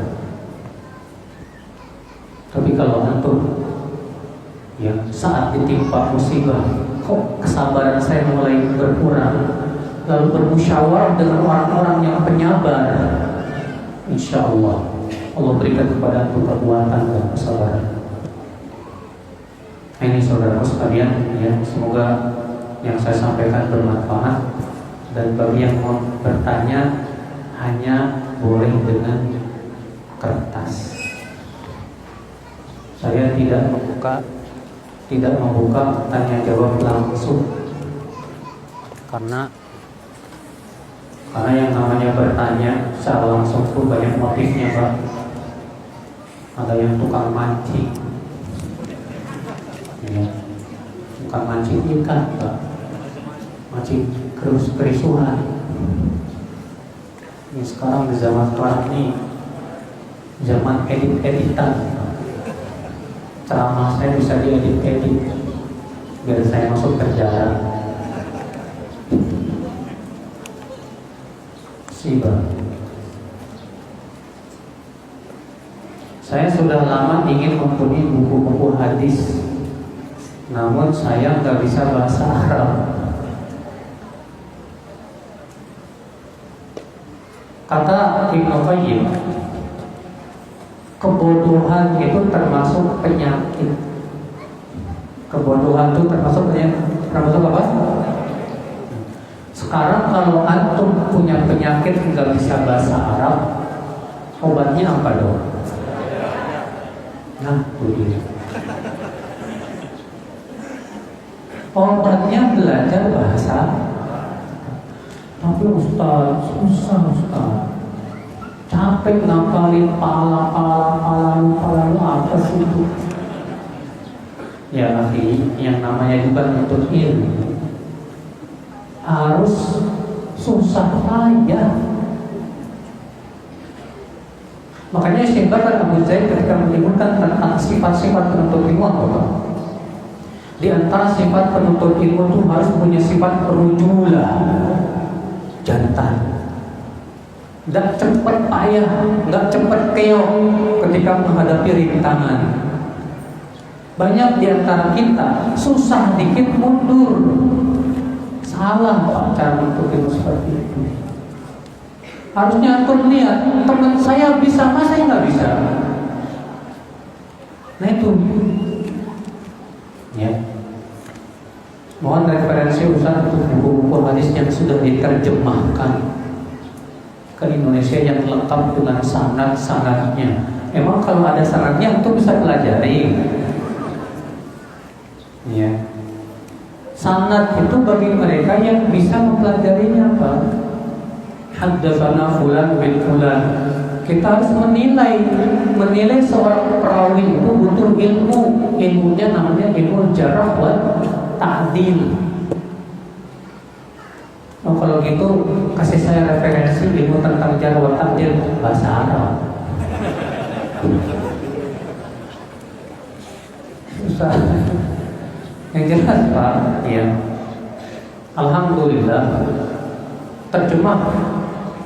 Kalau Bapak cari di toko pustaka-pustaka sunnah, terjemah Sahih Bukhari, Muslim, Abu Dawud, Tirmidzi, saya sudah ada. Tinggal Bapak siapkan duitnya aja. Tapi Tapi jangan sampai semangat beli tapi nggak semangat baca. Akhirnya bukunya numpuk di perpustakaan, nggak ada yang dibaca. Cumanya buat foto doang, cekrek. Buku saya banyak. Ya. Jadi saya memberikan motivasi kepada penanya ini. Jangan ridho sebatas baca buku terjemahan. Kamu harus naik tingkat. Jangan ridho dari dulu kelasnya SD mulu, Pak. Meningkatkan ke SMP, SMA. Begitu juga dalam menuntut ilmu. Antum 20 tahun ngaji sampai detik ini bahasa Arab nggak bisa-bisa, itu keterlaluan. Naik tingkat tuh, ada semangat tuh. Di antara kita banyak yang merasa rugi kalau tidak bisa bahasa Inggris, tapi nggak merasa rugi kalau nggak bisa bahasa. Padahal bahasa Arab itu bahasa Al-Quran, bahasa hadis, kitab-kitab ulama rata-rata berbahasa Arab. Bahkan bahasa Arab itu syiar Islam. Syiar apa? Islam. Banyak di antara kita, maaf ya, lebih bangga kalau ngomong pakai bahasa Inggris, tapi nggak bangga kalau dia ngomongnya pakai bahasa Arab. Takut disebut teroris. Ngeri. Jangan seperti itu ya.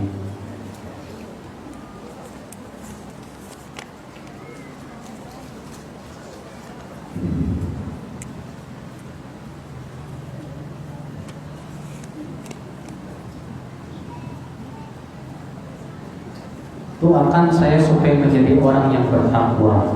Semoga yang bertanya ini dan kita semua menjadi orang-orang yang bertakwa dan istiqomah sampai akhir hayat. Amin.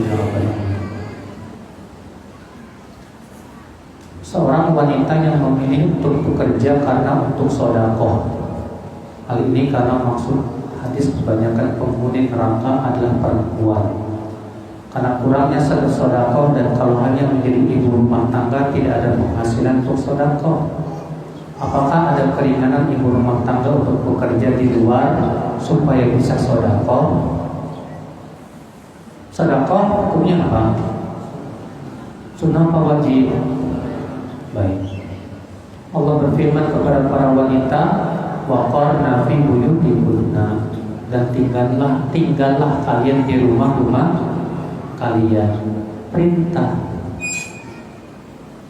Rasul juga bersabda, idza kharajatil mar'atu min baitiha istashrafaha syaitan. Apabila wanita keluar dari rumah, setanlah yang akan menjadi pembimbingnya. Wa aqrabuhunna ila Allah wa hunna fi qa'ri buyutihin. Dan sedekat-dekatnya wanita kepada Allah ketika ia berada di rumahnya.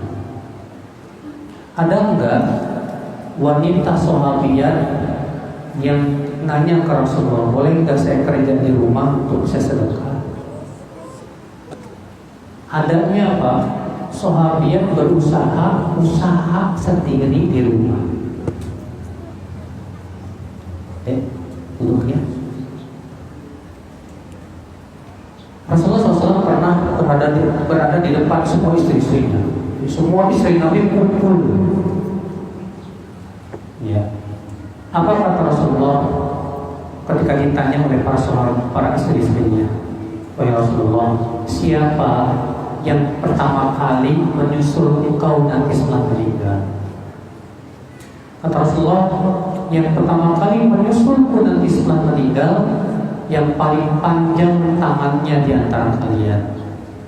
Rupanya para istri Nabi langsung mengukur tangan-tangan siapa yang paling panjang. Ternyata yang maksud dari Rasulullah yang paling banyak sedekahnya. Siapa istri Nabi yang paling banyak sedekahnya? Zainab bintu Jahsy. Kenapa? Beliau punya kerajinan tangan. yang beliau bikin di rumah lalu dijual.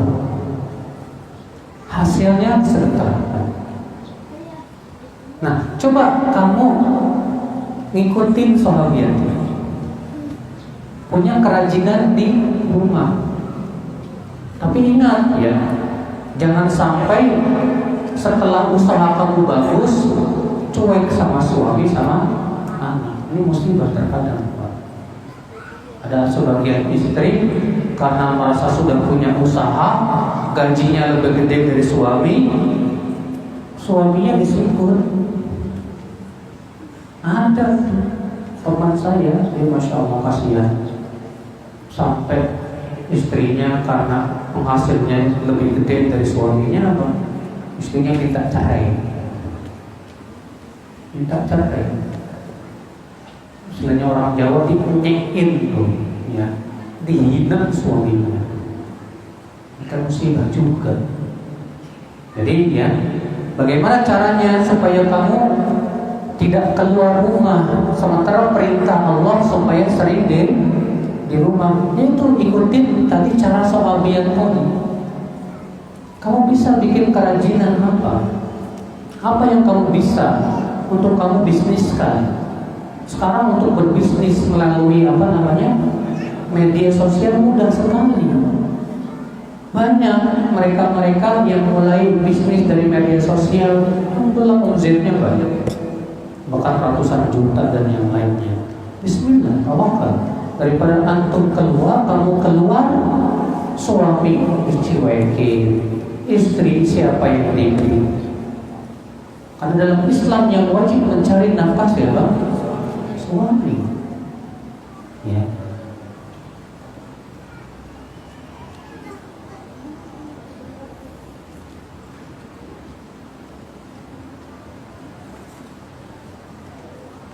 Mohon nasihat buat orang tua yang sudah sepuh supaya lebih meningkatkan ketaatan dan mengingat kematian. Bukan cuma orang tua, emangnya kematian itu cuma buat orang tua? Salah. Kita yang masih muda juga dekat loh dengan kematian. Pernah terjadi di Cilengsi itu kejadian tahun berapa ya? Waktu itu ada mobil kontainernya jatuh. Sementara kontainer itu penuh muatan baja, menimpa 4 angkot Peugeot. Yang selamat cuma orang yang tua. Yang lain yang muda-muda mati semua. Yang selamat cuma orang tua. Jadi siapa yang menjamin kita yang masih muda masih lama matinya? Yang udah tua dan dekat belum tentu. Mungkin yang udah tua nih sekarang umur 60 tahun masih 40 tahun lagi hidup. Antum besok meninggal. Maka dari itulah, jadi nasihat ini bukan cuma buat orang tua, semuanya. Yaitu kita berusaha yang pertama menuntut ilmu, duduk di majlis ilmu. Karena untuk beribadah butuh ilmu tidak, sangat membutuhkan ilmu. Duduk di majlis ilmu, majlis yang hati kita terus disiram lagi, supaya tumbuh keimanan, tumbuh ketakwaan. Karena iman itu diumpamakan oleh Allah seperti apa, Pak? Pohon. Baca oleh Bapak Ustaz Ibrahim. Wa mathalu kalimatin thayyibatin kasyajaratin thayyibatin asluha thabitun wa faruha fis sama'. Perumpamaan kalimat thayyibah seperti pohon yang thayyibah. Sekarang gimana caranya, Pak, supaya pohon ini kita pelihara sampai gede? Tanya dong sama ahli perpohonan. Supaya ini pohon tumbuh terus bagus, siram tiap hari. Kasih apa lagi? Pupuk. Nah, untuk menyiram ke pohon iman kita di mana tempatnya?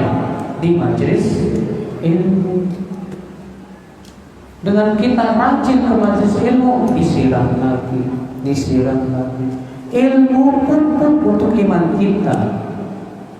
Semakin pohon iman itu bagus, besar, membuahkan apa? Amal. Tapi kita tidak mau nuntut ilmu, susah, sulit. Makanya majelis ilmu itu sangat dianjurkan oleh para ulama. Majelis ilmu. Ya.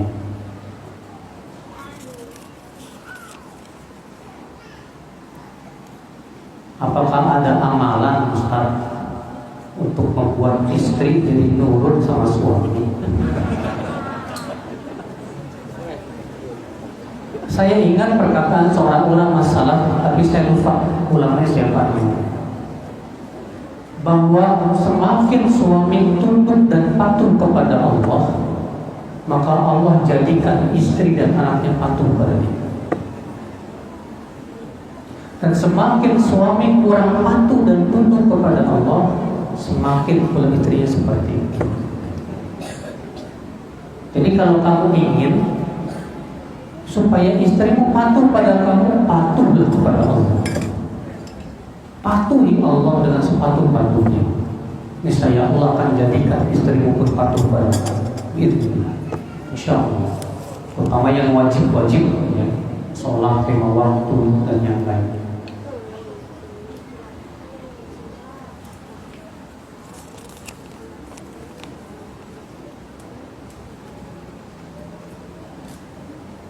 Lebih afdal mana? Pasrah dengan ketentuan Allah atau berdoa supaya disegerakan diangkat kesusahan? Tentu yang pertama tuh. Kenapa? Karena Allah yang paling tahu mana yang terbaik untuk kita. Yang terbaik untuk kita ternyata susah, ya udah kita pasrah. Dan yakin tidak mungkin Allah kasih terus-terus kesusahan, tidak mungkin. Itu sudah janji Allah.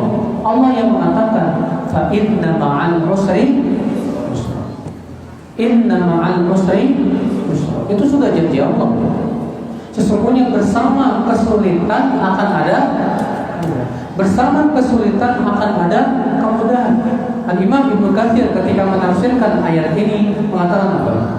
Allah mengulangi ayat ini 2 kali, di mana al-usr dengan alif lam dan yusr dengan tanpa alif lam, memberikan kepada kita pemahaman bahwa setiap satu kesulitan akan datang 2 kemudahan. Jadi kalau kita susah lalu kita pasrahkan, artinya apa? Apakah berarti kita akan dijadikan susah terus? Gak mungkin. Antum sudah suudon namanya, sudah suudon sama Allah namanya. Jadi ketika kita pasrah, ya Allah, Engkau berikan kepadaku kesusahan, tolong berikan aku kesabaran dan ridho, ya Allah. Orang kalau sudah diberikan kesabaran dan ridho, Allah jadikan musibahnya jadi ringan sekali. Ya. Setelah musibah-musibah itu pasti suatu ketika Allah berikan apa? Kesenangan. Lihat Nabi Yusuf ketika dipenjara dalam tanah, di bawah tanah, beliau pasrah nggak sama Allah? Beliau berdoa nggak sama Allah, ya Allah tolong mutasyadid katanya. Rasulullah aja Pak, ketika beliau sholat tahajud, Aisyah tidur dan dibangunin sama Rasulullah. Setiap kali Rasulullah mau sujud, dipegang kaki Aisyah supaya apa? Dilipat. Sujud, bangun lagi. Ketika tersisa sholat witir, baru dibangunin sholat witir Aisyah. Bapak mintanya lebih, berarti bapak lebih hebat dari Rasulullah. Ngeri Pak. Ini orang ya hanya karena istrinya nggak sholat tahajud mau dicerai. Allah ya Rabbi. Nah, antum sama istri antum jangan terlalu sadis. Yang penting akidahnya dulu. Akidah dulu diperbaiki. Pahamkan dulu tentang bahaya syirik. Tauhid itu dulu Pak. Kalau itu sudah paham, sholatnya perbaiki deh. Yang penting kamu sholat dulu deh. Soalnya ini modal masalahnya. Kalau ini sudah ada, insya Allah lama kelamaan sholat itu akan memberikan apa? Kekuatan. Imam Al-Bazzar juga meriwayatkan dalam musnadnya. Ada seorang laki-laki datang dan berkata, ya Rasulullah, si fulan rajin sholat malam, namun pagi harinya mencuri. Malamnya sholat tahajud, paginya mencuri. Gimana tuh Rasulullah? Apa kata Rasulullah? Satamna'u sholatu. Kelak sholatnya akan mencegah dia seluruh dunia. Hikmahnya Rasulullah sallallahu alaihi wasallam. Iya.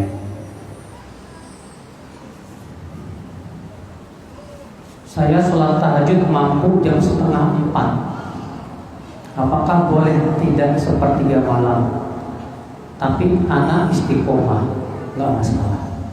Lakukan sesuai kemampuan. Daripada antum bangun jam 2 kelayangan, nggak kuat. Besoknya langsung kapok. Mendingan 3:30 istiqomah terus. Betul. Makanya Rasulullah SAW kata Aisyah apa? Idza amarahum bima yutiqun. Apabila Rasulullah memerintahkan kepada suatu perintah, maka Rasulullah perintahkan mereka sesuai kemampuan mereka. Sesuai kemampuan mereka. Itu tuh. Ya. Pernah Rasulullah masuk ke rumah Aisyah. Hadisnya ada dalam Sahih Bukhari. Ketika Rasulullah masuk, keluarlah wanita. Lalu Rasulullah bertanya kepada Aisyah, siapa wanita itu? Kata Aisyah, ya Rasulullah, ini wanita luar biasa. Setiap malam tahajud tidak bertidur. Ini tahajudnya semalam suntuk Pak. Pokoknya malam tahajud, siangnya puasa setiap hari. Malam tahajud nggak tidur, siangnya apa? Puasa. Sehingga terlihat wajahnya sayang. Mendengar itu Rasulullah marah. Apa kata Rasulullah? Mah, alaikum bima tutiqun. Jangan seperti itu. Hendaklah kalian beribadah sesuai kemampuan kalian. Ditegur sama Rasulullah SAW. Terdengar ke Rasulullah bahwa Abdullah bin Amr bin Al-As sholat tahajud semalam suntuk, siangnya puasa. Tiap hari begitu. Setiap hari khatam Quran. Setiap hari khatam Quran. Dipanggil sama Rasulullah. Apa kata Rasulullah? Berpuasalah dalam sebulan 3 hari saja. Apa kata dia? Ya Rasulullah, aku mampu lebih dari itu. Adakah yang lebih utama dari itu Rasulullah? Kalau begitu puasa Senin Kamis, kata Rasulullah. Aku mampu ya Rasulullah dari itu. Adakah yang lebih utama? Kalau begitu puasa Daud.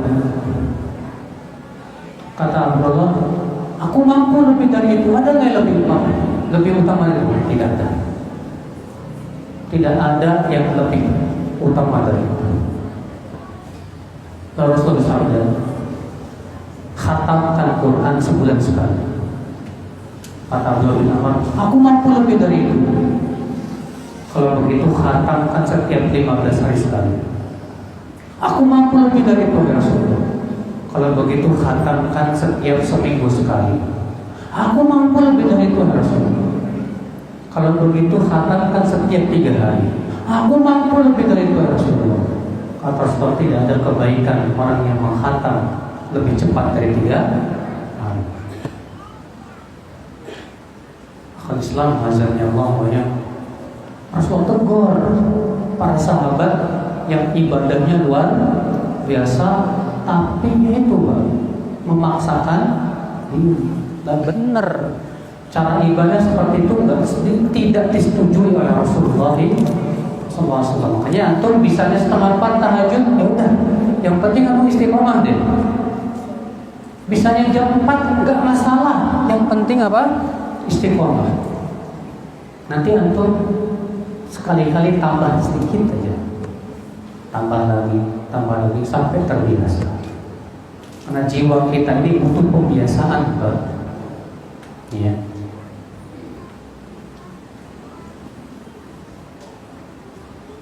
Ada beberapa kitab, namun ada beberapa yang dibeli dengan cara yang tidak baik, Ustaz. Apakah sebaiknya kitab tersebut dihancurkan? Kalau kitab itu bermanfaat untuk manusia, mendingan kalau memang caranya tidak baik, entah itu mungkin mengandung riba atau yang lainnya, lebih baik kasih aja fakir miskin atau orang yang membutuhkan daripada penuntut ilmu. Ya. Demikian Allah a'lam, semoga yang saya sampaikan bermanfaat. Mohon maaf bila ada kata-kata yang tak berkenan di hati. Yang benar semuanya dari Allah, dan yang salah adalah dari kekurangan ilmu saya dan dari syaitan. Wabillahi taufik. Subhanallah wa bihamdihi, asyhadu an la ilaha illa anta, astaghfiruka wa atubu ilaik. Assalamualaikum warahmatullahi wabarakatuh.